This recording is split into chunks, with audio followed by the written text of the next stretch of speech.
banking the greatest scam on earth? Thomas Jefferson said, "I believe that banking institutions are more dangerous to our liberties than standing armies. If the American people ever allow private banks to control the issue of their currency, the banks will deprive the people of all property until their children wake up homeless on the continent their fathers conquered." Jefferson's warning is already here. 40 million Americans are living on food stamps. Millions more are now homeless, living in tents, all because of one institution, the Federal Reserve System. The Federal Reserve is a group of private bankers who have stolen the money creation process from the American people. Most people still believe the Fed is an agency of the government working in our best interests. It is not. There is no greater form of evil in the world today, so let's explore the banking scam. None of us have ever been taught anything about money. The reason is to prevent us from learning the truth that money is a trick and money is a trap. When solving any crime, there's a universal truth: follow the money, but with the banking scam, follow it backwards. Where does money come from? The world's money supply is always growing. Where does all the new money keep coming from?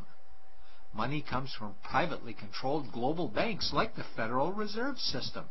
They create money every day, which increases the world's money supply. Because all banks are either owned or controlled by private bankers, the real question is, how do private bankers create new money? And the answer is they create it out of thin air. Bankers create money out of nothing. They make it up. It is a fiction. Wow. Godlike power to create something of value out of nothing. A stroke of a keyboard and money is created.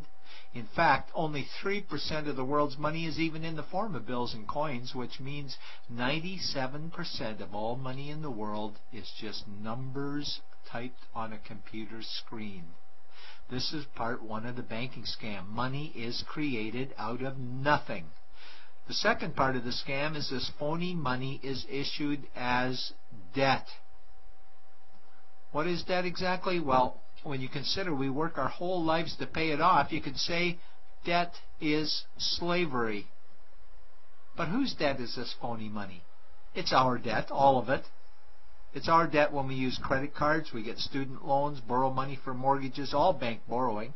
And it's our debt, again, when the government borrows, which is each and every day. In today's world, money is debt, and debt is money, and don't forget the interest charges.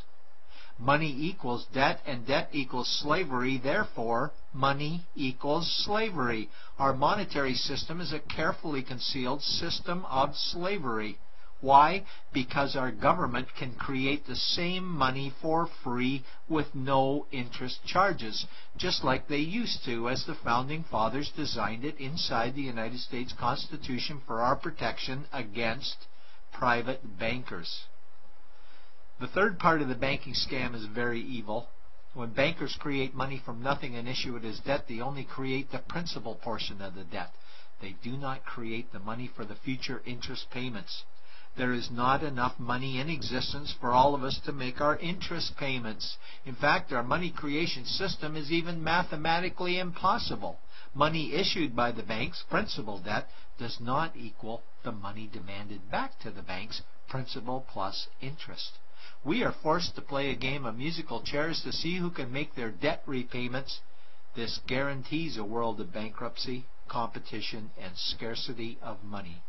For example, we go to the bank to borrow money for a house, let's say $100,000. The moment we sign the loan document, the bank creates the money out of thin air. A $100,000 debit gets registered for us and a $100,000 secured credit for them. Then one of two things happens. Either we give the bank 30 years of labor making house payments totaling $300,000 for the original $100,000 we borrowed, or the bank takes our house. The bankers get either our labor for life or our house, and often they get both, all from money created out of thin air and issued as debt, for money made out of nothing. This is why all the bankers end up with all the assets. The fourth part of the banking scam is inflation. People think inflation is prices and costs increase. A better answer might be the value of our money always goes down. Inflation is created every time the central banks print money, which is every day. Where does all this new money get its value? The answer is it steals its value from the existing money supply, where our savings are. Our savings are disappearing because of the new money they're printing. If money creation was in balance with goods and services, there would be no inflation. Prices would stay the same. But the reality is banks always print money, driving prices ever higher, which steals the value of our savings, making them disappear. Since the private bankers created the private Federal Reserve in 1913, the United States dollar has lost 97 cents in purchasing power. An item in 1913 that cost $100 in 2011 cost $2,230, a price increase of 2,130%. This is the banking scam. 4 parts. Private bankers create money out of nothing and charge interest on it. There is no money created for the future interest payments, and inflation steals our savings every day. In order for the banking scam to be pulled over our eyes, the bankers need help from the likes of paid-for politicians and appointed civil servants, military-industrial complex, mainstream media, multinational corporations, and the bankers' good buddies. For example, what do our banker-controlled television networks say about criminal bankers? "Oh, bankers are our saviors.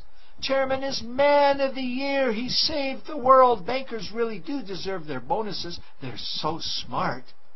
And what do our banker-owned G20 politicians say we need to do? That we must save our banking system, and now we need austerity measures, like increasing existing taxes and bringing in new taxes, cutting our social programs, including education and health care, stealing from our pension plans while increasing the retirement age, keeping us working for more years at lower wages while placing our children and grandchildren in debt and servitude for their future lives. We are being lied to that we must go deeper in debt for bailouts, stimulus packages, quantitative easing, saving the too-big-to-fail banks, credit easing, currency interventions, all names that mean the same thing: more debt to us. Is it not strange that the solution to too much debt is always more debt to us? And where is all this money going? It's going to the banks and to the bankers. They are stealing our money right now. 0.1% of the world's population owns 2/3 of the world's wealth. This means that 99.99% of the world's population own less than 1/3 of the wealth, a decreasing amount because these guys are stealing it. We desperately need to wake up to the banking scam. It is time for change. To retake control of our money system, we must stop supporting the banking scam. Lincoln said the government should create all the currency and credit needed to satisfy the spending power of government and the buying power of consumers.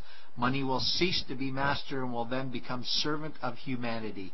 And Jefferson said the issuing power of money should be taken from the banks and restored to the people to whom it properly belongs. It's a pyramid scheme, and we, the people, are the bottom layers of the banking pyramid. Without our support, the banking scam collapses. We have to do it ourselves. Wake up, get active, wake others, remove our money from the bank. Buy gold and silver coins. Get out of debt, rip up your credit cards. These actions will bring down the banking scam. Only vote for politicians who support debt-free money, or run for office yourself, and turn off mainstream media to search for the truth while you still can, and support every effort to end the Federal Reserve System and all the privately owned central banks. Let's bring these criminals to justice to get our money and our countries back before it's too late.